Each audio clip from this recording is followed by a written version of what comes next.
Okay, so recently I've been thinking about ways to grow the channel, and I reached out to this organisation called Patriotic Millionaires in the US, asked if they were interested in the message. They invited me over to give a speech in Washington DC. It was in the middle of April. It went down well. It's hopefully going to give us some chance to reach out to some more American viewers. So here it is, me talking to the American press and Patriotic Millionaires in Washington DC.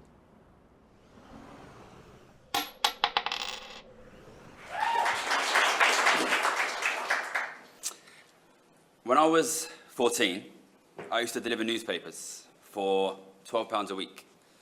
That's $16. When I was 19, and I was studying maths and economics at the London School of Economics, for lunch I used to get these 2 Scotch eggs for 75p, because that was the only way I could afford to eat lunch every day. When I just turned 25, I made my first $1 million by betting that the US economy would never recover from the financial crisis. Let me tell you how I did that. So I grew up in East London, right next to the skyscrapers of the financial district. And we used to see them in the background. We were playing football in the street. But the kids who played in the street next to those skyscrapers never got jobs inside them. And I know because I worked in one for 4 years. And people used to say to me, "That's an interesting accent. Where are you from?" The reason I got that job is because I found out that before the financial crisis, Citibank used to hire 1 trader a year for a poker-style card game that was basically a maths game. I was good at maths and I was good at games, so I entered that competition and I won. And that is how in June 2008, I became an interest rates trader for Citibank without knowing anything about financial markets. 4 months later, I sat on the trading floor and I watched the world economy blow up.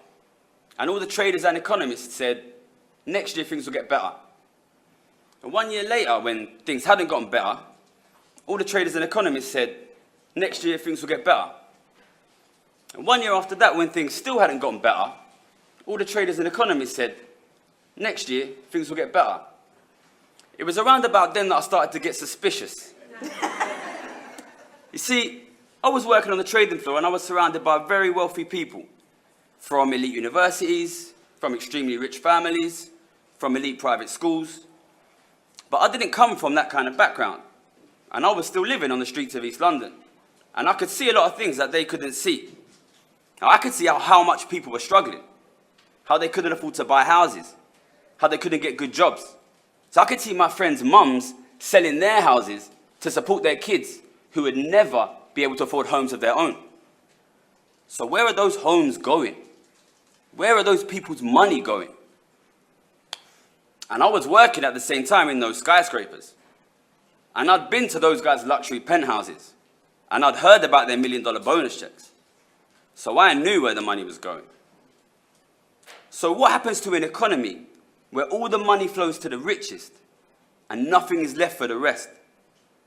Well, I'll tell you what happens. That economy dies. And I'm not just saying that. I bet on that. I put a massive bet that the US economy would never recover from the financial crisis. And by the end of 2011, a little kid from Ilford, East London, who had just turned 25 years old, was Citibank's most profitable trader in the world. And that kid was me. And I did that by betting that the US economy, your economy, would die. And you know what they did? They gave me $2 million and they said, "Well done, mate, do it again." So I quit that job, but I didn't stop trading. I went home and I kept betting from my dining room table every year that your economy would die. And every year I was right, and every year I made a ton of money. But you know what? I don't want to be right anymore. And you know why? Because if your economy dies, my economy dies too. And my community, my friends and my family, their future, their hopes and dreams, they are dying as well. And I don't want that to happen. But it will happen. It's going to happen. It's happening right now. My economy is collapsing because your economy is collapsing, and hundreds of millions of people are not going to be able to afford homes, to have families, They don't know how they're going to feed their kids. That is what happens when an economy collapses. And it's happening right now. And the only way to stop that is to reduce inequality. And the only way to make that happen is to actually force rich people to pay their taxes. And the alternative is economic disaster. And I'm not just saying that. I'm betting on it. And you guys had better make sure that this time, for once, I'm wrong. And I really hope that you do. Thank you.